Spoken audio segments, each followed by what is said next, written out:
Assalamualaikum warahmatullahi wabarakatuh. Perkenalkan, nama saya Ulfa Hartina Marati, NIM 41520120003, yang mana merupakan mahasiswa S1 Teknik Informatika Universitas Mercu Buana. Kali ini saya akan mereview sebuah jurnal untuk memenuhi tugas besar saya pada mata kuliah Data Komunikasi dengan judul Data Communication Protocol Supporting Monitoring Service of Traffic Management Center.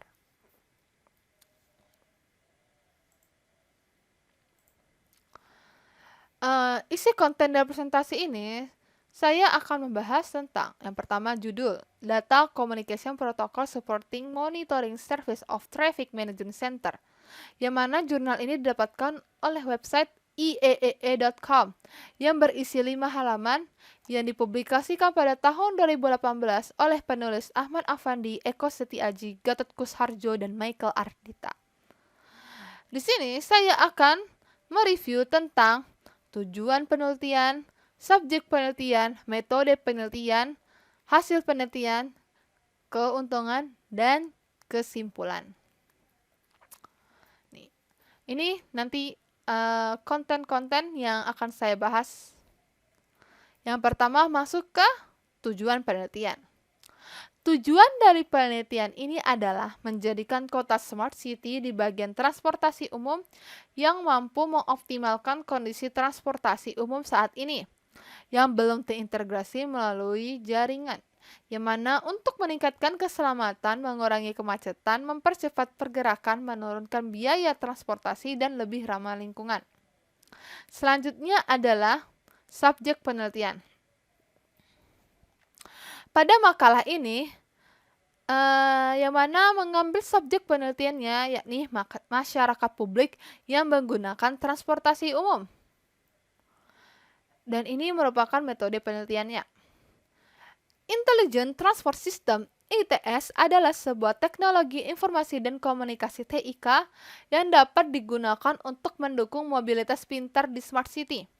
ITS diharapkan mampu mengoptimalkan kondisi angkutan umum saat ini yang belum terintegrasi melalui jaringan. ITS merupakan bagian dari mobilitas pintar di Smart City. Smart City menggunakan beberapa lapisan subsistem dibandingkan dengan referensi arsitektur lainnya. Smart City bekerja berdasarkan hasil sensor yang terhubung melalui jaringan WAN (Wide Area Network), yang hasilnya akan disimpan dan diproses oleh sistem komputasi awan atau cloud computing di data center.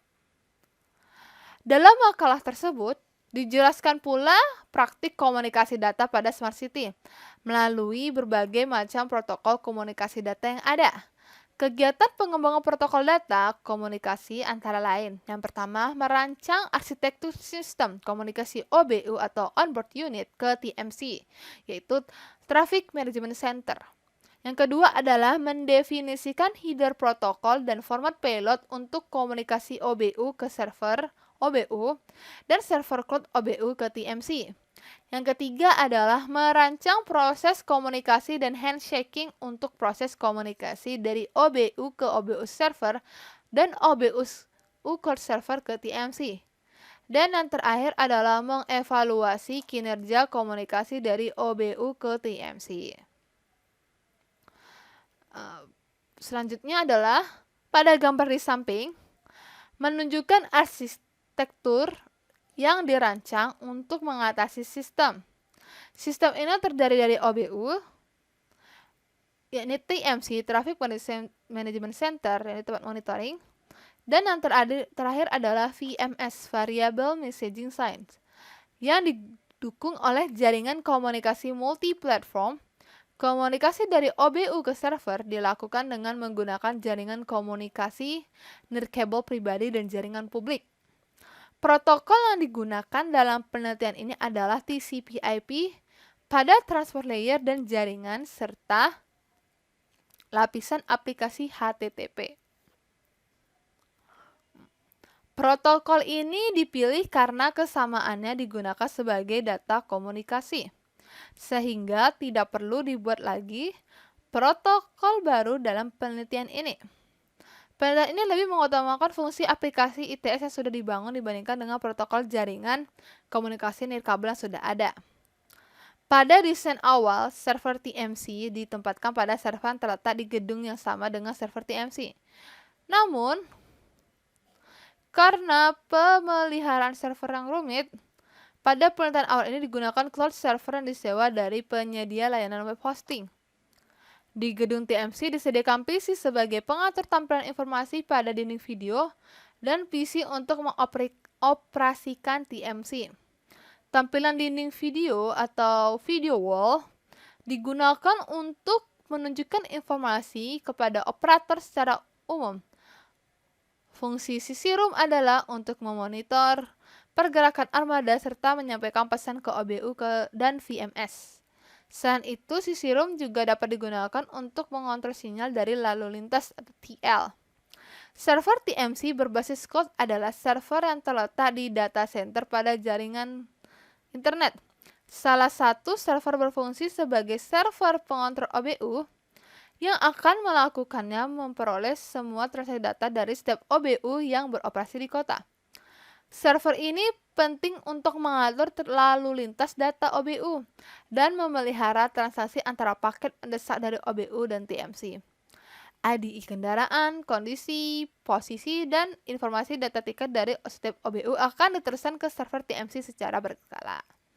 Server pada pusat data merupakan server yang berfungsi sebagai jembatan informasi dari beberapa perangkat OBU ke server komputer dan perangkat yang ada di TMC.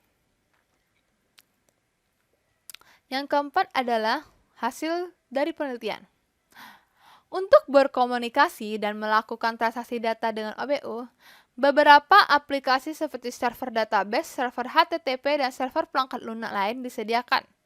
Aplikasi tersebut mendukung untuk melayani pemrogram yang dapat dimodifikasi skripnya untuk pengembangan sistem di masa mendatang.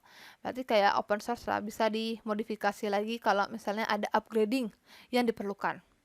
Server dipilih menggunakan sistem cloud yang terletak di data center, karena banyak pertimbangan seperti operator jaringan yang ada di data center, sumber daya manusia selama pemadaman, atau hidran yang kita ketahui, dan lain-lain. Arsitektur komunikasi antara OBU dan TMC telah dirancang seperti yang ditunjukkan di samping. Seperti ini rancangannya ya.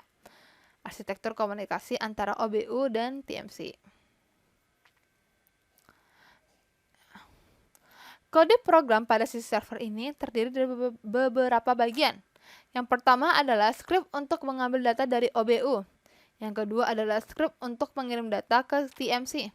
Yang ketiga adalah script untuk sistem pesan antara OBU dan TMC. Jika ada pesan darurat atau semacamnya. Karena sistem server HTTP ini pasif, sisi klien harus secara aktif mengirim pemicu. Skrip pemrograman PHP yang paling awal adalah skrip kode PHP untuk menerima data dari OBU. Kode semacam itu diterapkan untuk memperoleh data dari OBU, yaitu koordinat geoposisi dan data lain yang diperlukan ke server basis data. Nah, ini merupakan tabel yang menunjukkan struktur data yang dikirimkan dari OBU ke server cloud. Seperti ini tabelnya. Dan ini adalah struktur data atau replyan atau feedback dari cloud server ke OBU. Nah, selanjutnya adalah algoritma aplikasi pendukung transaksi data dari OBU dan cloud server dapat dijelaskan di gambar di samping. Nah, gambar di samping ini merupakan flowchart data pendukung dari OBU ke cloud server, yang mana pertama kali kita mendapatkan data dari OBU melalui HTTP, kemudian setelah data didapatkan disimpan di database server. Nah, setelah datanya dapat disimpan di database server, data tersebut bisa diolah dan untuk diupdate datanya pada tabel. Nah, seperti ini proses lebih jelasnya. Nah, OBU ini adalah setiap paket yang dikirimkan ke OBU langsung diturunkan ke OBU cloud server. Nah, Data yang diterima OBU ini akan didistribusikan ke kota. Instruksi ini menyimpan data yang diperoleh dan terus diperbarui di server cloud basis data. Nah, setelah data disimpan di cloud server, selanjutnya data ini dikirim ke server TMC, yang mana data tersebut dikirim secara berkala. Nah, untuk mengirim data dari cloud server ke TMC, diperlukan skrip sederhana untuk mengambil data posisi terakhir dari OBU dan mengirimkannya ke TMC.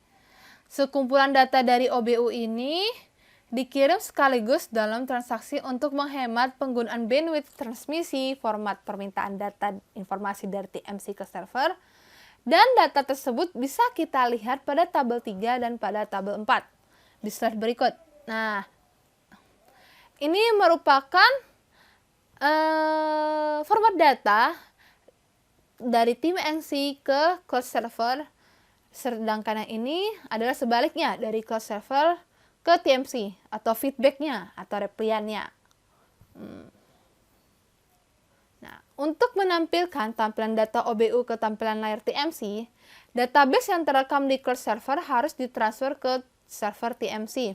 Karena informasi lokasi pada display TMC harus selalu ditampilkan, maka proses tersebut harus dilakukan secara berkala dan terus dilacak oleh timer yang ada di komputer.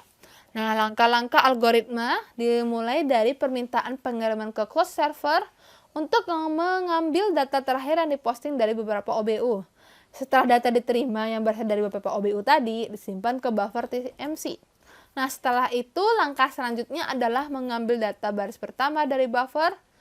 Kemudian data tersebut diurai untuk mendapatkan informasi yang berisi seperti koordinat lokasi, kendaraan, dan data atribut lainnya. Dan yang terakhir adalah menempatkan setiap data koordinat sebagai objek pada peta dasar. Nah, dengan demikian dapat menunjukkan posisi OBU di peta data.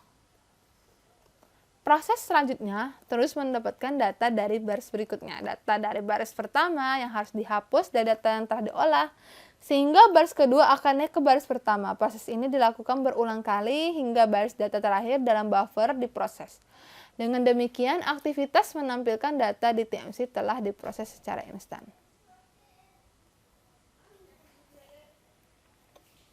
Nah, selanjutnya adalah untuk keperluan manajemen kendaraan, data yang diterima di TMC akan disimpan secara permanen sebagai cadangan dari server cloud utama.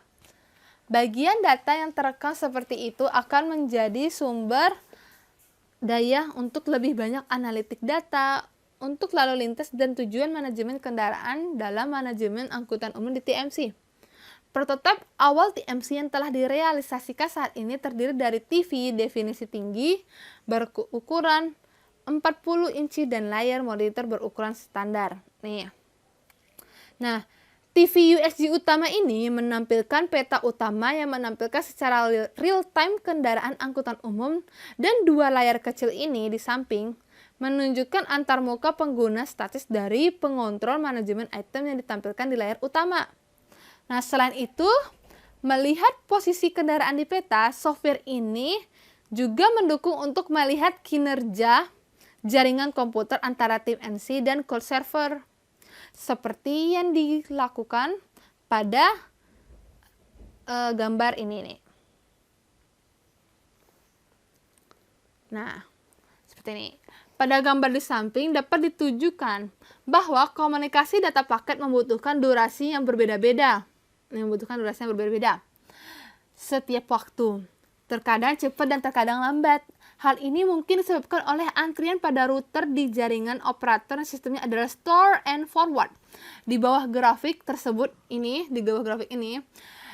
ditampilkan kinerja data transaksi dari OBU ke TMC. Pengujian performansi link komunikasi antara TMC dan server di cloud menggunakan jaringan ADSL yang ada melalui beberapa perangkat router. Karena perangkat paket TTL time to life adalah 54 paket data melalui 11 router.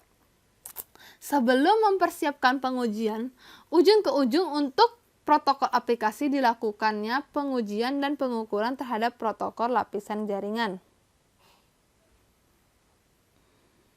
Nah, pengujian paket ICMP diperkenalkan antara server cloud ke komputer di ruang TMC jika koneksi dibuat dapat dilanjutkan dengan lalu lintas muatan data OBU. Akhirnya, gambar di atas ini menunjukkan hasil pengujian kinerja jaringan. Transmisi penundaan rata-rata untuk komunikasi semacam itu bervariasi dari 190 meter per second hingga menjadi 1 detik. Dalam lingkungan komunikasi seluruh publik, penundaan periode terlama dapat terjadi bila beban lalu lintas di jaringan seluruh terlalu berat atau ramai. Nah, yang kelima, kita masuk ke keuntungan. Keuntungan dari penelitian ini adalah dapat mengoptimalkan kondisi lalu lintas yang menggunakan transportasi umum dengan menggunakan sistem yang terintegrasi dengan jaringan komputer. Sehingga bisa kita monitoring bagaimana keadaan lalu lintas sekitar di TMC. Yang kedua adalah dengan menggunakan sistem ITS yang telah diciptakan dapat banyak kemudahan yang dapat meningkatkan efisiensi baik waktu maupun uang. Yang terakhir adalah kesimpulan. Kesimpulan dalam makalah ini adalah sebagai berikut. Yang pertama adalah sistem komunikasi APTS yang dibangun pada tahap ini menggunakan cloud server dan terletak di sebuah pusat data atau data center. Data yang diambil dari server secara berkelompok atau secara berkala. Yang kedua adalah protokol komunikasi data yang berbeda diterapkan untuk mendukung komunikasi antara OBU dan server awan OBU serta server awan OBU dan server TMC. Yang ketiga adalah komunikasi data dari OBU akan langsung dikirimkan ke server cloud OBU. Kemudian kumpulan data tersebut di server cloud OBU akan diteruskan secara berkala ke server TMC. Dan yang terakhir adalah penunda transmisi maksimum sekitar 1000 meter per second ditemukan dengan menyimpan di server cloud mengambil informasi dari server secara berkala ke server TMC. Nah, sekian dari saya. Apabila ada kesalahan atau kekurangan dari saya mohon maaf. Wassalamualaikum warahmatullahi wabarakatuh.